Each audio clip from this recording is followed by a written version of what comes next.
Hi guys, it's Craig here. February 3 today. So I've had a really good session of writing. I've finished Act 1.3 in Phase 4 of my thin slicing of scene planning. And so tomorrow I'll do Act 1.4, which is excellent. I'm really on track. There's 24 24 acts across the book. 6 chapters, 4 acts per chapter, 5 scenes per act, 3 micro scenes per scene. All the math adds up. 24 scenes, so it's the 3rd of Feb. I was a little bit slow there with a couple of days in terms of, it's just majorly busy, but I at this stage, 3rd of Feb, finished Act 1.3, so every day of the month should be another act. And there are some really crazy busy days coming up, but that's the plan, that's the intention, to keep to that schedule. What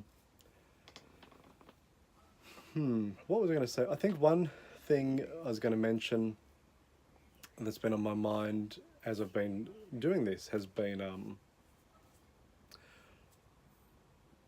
when doing another revision of planning, as I'm doing now with Phase 4, which is taking what I wrote for Phase 2, peppering it in some ways with what I learned through Phase 3's reflective period, and then building it into micro scenes for this Phase 4, which is will be prose ready by the time I come to it. I think the thing that I'm wondering is,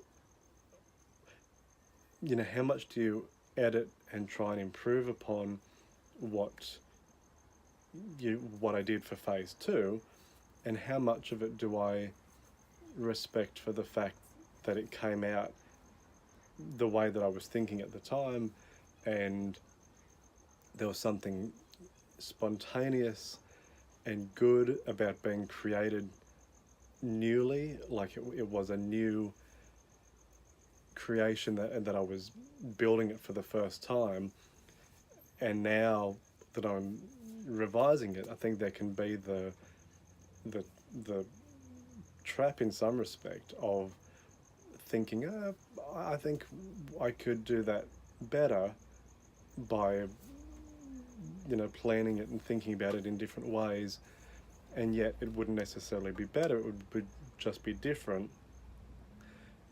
because it would be a new way of doing it, different to when I just first came up with the idea. But there might be something that's particularly good about the first idea, the first way, the first version of it happening, because it was spontaneous and fresh and part of the act of creation. And so while the temptation may be to sort of tweak it and edit it, it may lose something in that manner. It may lose some of the spontaneity, or some of the fun, or some of the messiness, even to some respects. And it can be too that I'm not necessarily in the same emotional space that I was when I wrote it as part of Phase 2, and so I'm interpreting it slightly different now than I was then. I think all of that is a bit of a long way of saying that I think a lot about, with sort of 2 options.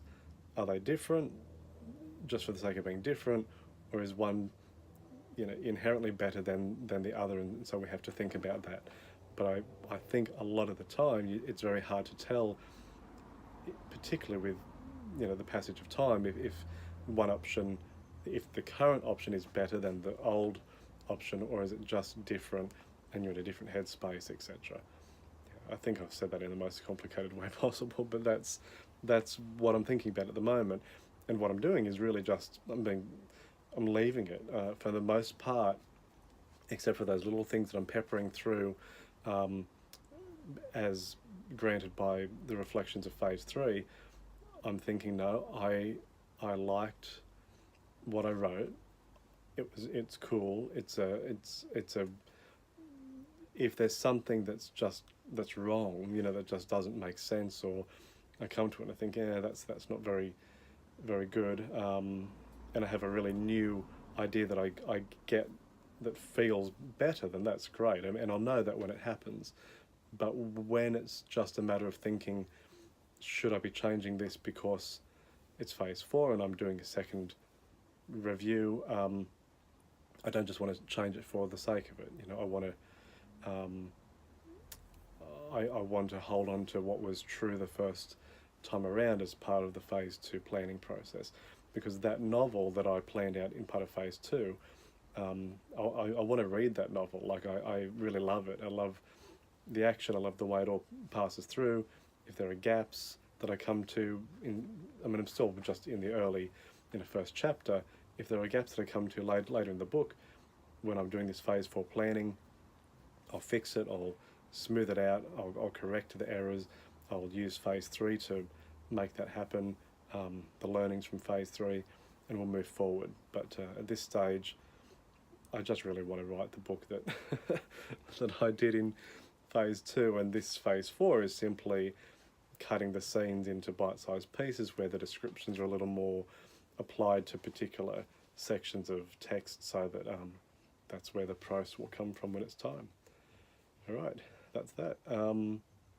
It's the end of day here, which I can see the little bit of fuzziness on the camera because the light is fading, even though this section up here looks bright. If I tap on the camera, it's a bit hard to see, but it is. I mean, this is probably the natural light. It's quite dark in the shed at the moment. I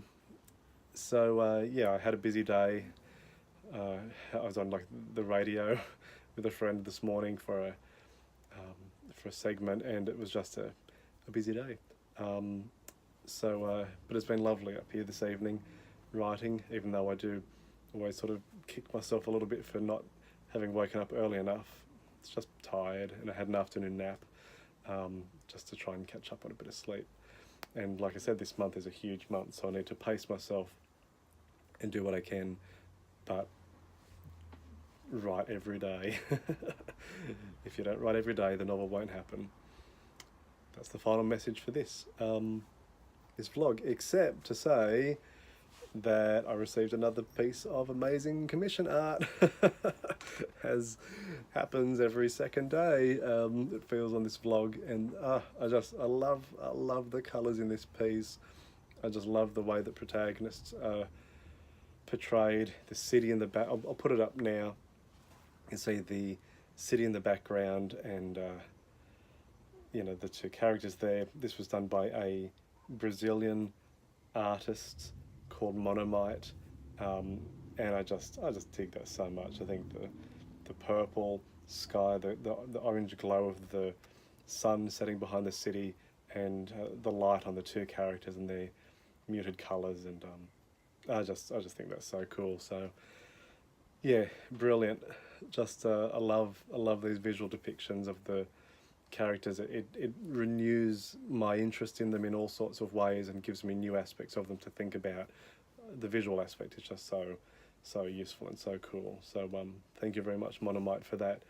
I love it, and so cool to be able to communicate. I mean, this was by a Brazilian artist. The last artwork, The Streets of Rage, picture, was by an artist from Belarus. The one before that was from an artist in Spain. And it's so cool, just so cool, the global connection that I've been able to have here through the artists that I've been working with. So lots of fun, very, very privileged. And the other thing that happened when I came home yesterday was that, because I've been in Sydney for 2 days, but the Kim Yong-ji, the illustration that I was just mind blown when it came through, and it's really what started this whole artist commissioning journey enterprise that I've been on. The physical illustration arrived in the mail in this massive cardboard box, and I unwrapped it last night, and I looked at it this morning, and I'm going to get it framed, and it's awesome. Yeah, I'll put a picture of that up on the blog too. Alrighty, that's about it. Good night, and you will see me tomorrow morning. I will definitely be out here early tomorrow morning with a good night's sleep. I'll see you then.